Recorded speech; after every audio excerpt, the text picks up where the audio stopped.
Sa tagal nga ng panahon mga idol, nagkita-kita kami ulit ng mga batchmate natin. Ayan, mga classmate ko yan nung high school. Nung year 2008 mga idol. Ayan, nakita mo, ayan, mga pogi at magaganda pa rin. Kaya nga mga idol, hindi ko sana to i-upload kasi ito yung pinaka talaga na parang ayaw ko i-upload dyan kasi nahihiya na ako sa mga ginagawa ko dyan kasi nga nakainom na tayo.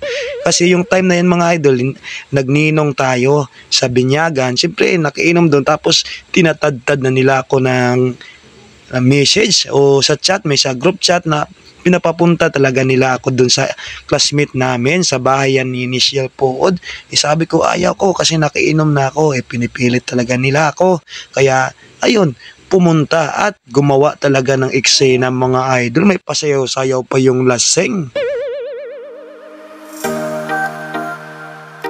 So ayan, pasayaw-sayaw na. Kaya shout out dyan sa Bili Tangalan Aklan dyan sa mga classmate ko, sa mga followers ko dyan.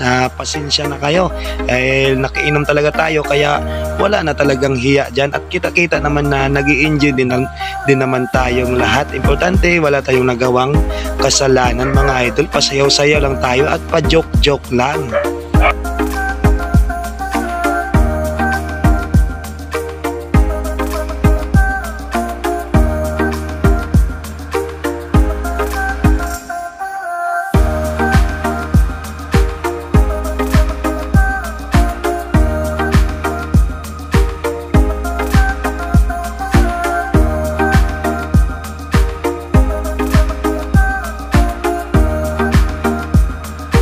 At kita nyo nga mga idol, yan yung galaw ko slow mo na kasi pinipinit na lang talaga yung katawan.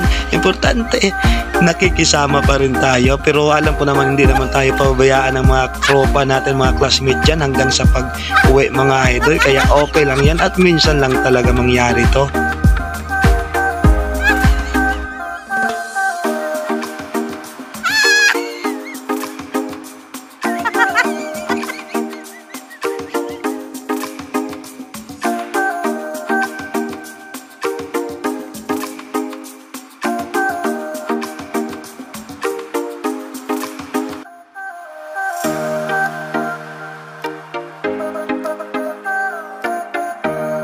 At bandang huli nga mga idol, kailangan na natin magpahinga ng konti para may pang-uwi naman tayo. At nandyan niya pa rin yung mga classmate natin, todo suporta at pinulbusan pa talaga tayo. Yan, thank you kay Mahalil Tambong dyan. Thank you talaga. At sa inyo mga classmate, at pasensya na talaga kayo. Bawi na lang ako next time.